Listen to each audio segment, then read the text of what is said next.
எப்படி இருக்கீங்க? என்னாகமம் 24ஆம் அதிகாரம் 1வது வசனத்துல இஸ்ரவேலை ஆசீர்வதிப்பது தான் அவருக்கு தெரியும். It is please the Lord to bless Israel. Yes, உங்களை ஆசீர்வதிக்கிறது தாங்க ஆண்டவருடைய சித்தம்.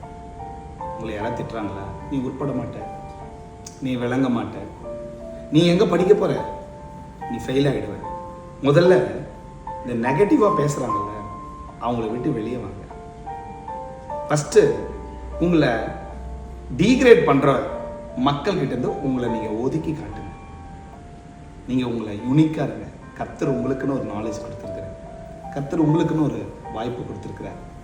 உங்களுக்கு என்ன நாலேஜ் இருக்குன்னு சொல்லி அவங்களுக்கு தெரியாது. யாக்கோபு 1ஆம் அதிகாரம் 5ஆம் வசனத்தில் if any one lack in wisdom let him ask the Lord.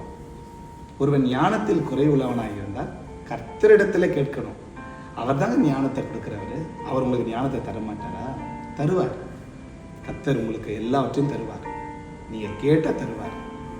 நீங்கள் மியூசிக் வாசிக்க முடியலையா, இல்லை physics, chemistry, botany, zoology, accounts, economics, what ever the subject it is, நீங்கள் ஆண்டவர்கிட்ட கேட்கணும்.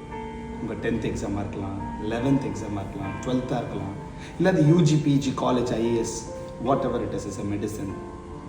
உங்ககிட்ட ஒன்று சொல்கிறேன் பாருங்களேன், முழங்கால் படிட்டு கடவுள்கிட்ட ஞானத்தை கேளுங்க.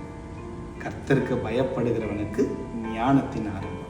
ஆமாங்க, ஆண்டவர் உங்களுக்கு ஞானத்தை கொடுத்துட்டாருன்னு வச்சுக்கோங்களேன், மற்றவங்க எல்லாம் ஆச்சரியப்படுற அளவுக்கு உங்களை மாற்றிடுவார்.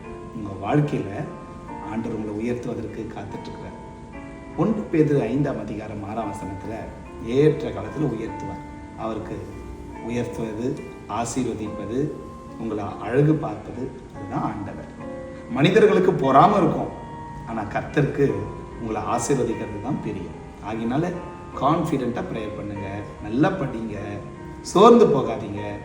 ரொம்ப டிப்ரெஷனாக இருக்கா, போய் ப்ரேயர் பண்ணுங்கள், பைபிள் படிங்க, ஏசப்பாகிட்ட பேசுங்க. சரிங்களா? ரொம்ப ஓவர் அன்பு வச்சுட்டு மாட்டிக்கிட்டு முழிக்காதீங்க. கர்த்தர்கிட்ட கேளுங்க, கர்த்தர் உங்களுக்கு உதவி செய்வார். God bless you. God be with you.